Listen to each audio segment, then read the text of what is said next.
Talking of short action men, Anthony, I want to talk to you about Joe Biden. I wrote a pretty excoriating column for the New York Post today in which I suggested it might be fast approaching the time for the Democrats to invoke the 25th Amendment to try and get him out of the White House before they get an absolute shellacking in the 2024 election. Just give me a second, Piers, because I'm adjusting the phone book that I'm sitting on, okay? I mean, wow, that was a rip on short people if ever I heard one. But listen, I think the president is still with it. I think one of the issues that he has is his age. And so when you're dealing with people, and this isn't an ageism comment, this is just a medical observation, the president looks like he's got 5, possibly 6 good hours a day of sharp activity. And unfortunately, that job requires 20 hours a day. And so I think his staff is trying to manage around that dilemma.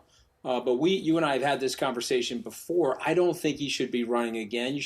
That is a job for a younger person. I hate to say that. People will be mad at me probably in this age of political correctness. But it's just not the right time. Well, I think it entirely depends. I mean, I like a good friend of mine is Dame Joan Collins. You wouldn't meet a more lively, dynamic, energetic woman. Sure. She won't even want me to say how old she is. She's in her late 80s. But by comparison to Joe Biden, we've done a little clip mashup of Biden's sort of more cringe-making moments recently. But take a look at this. The men who do so, end of quote. Repeat the line.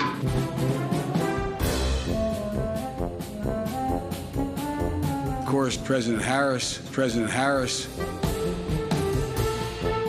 Putin may circle Kyiv with tanks, but he'll never gain the hearts and souls of the Iranian people.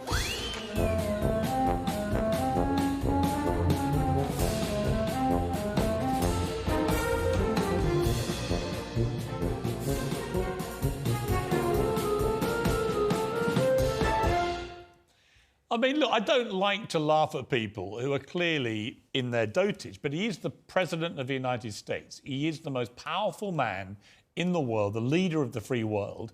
And all I see is somebody whose performance levels are getting worse, not better. Well, not even at the midterm stage. He's only been in office 18 months.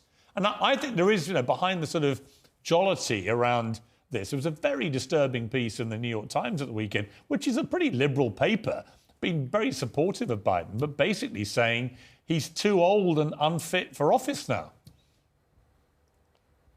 Well, listen, I agree with that. And so, I will qualify that maybe Joan Collins is more with it and sharper, so it shouldn't be an age qualification, but certainly where the president is right now in terms of his stamina and his cognition, they have to be honest with him. He has to be honest with the American people. But it's very tough, as you know, Piers.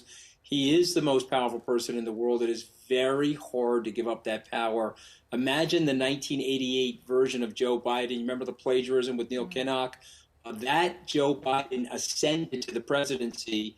And I bet you at that time in 1988, he didn't expect ever to get to the presidency. Right. So he has it now. I think it's going to be very hard for him to want to relinquish it, even though he should.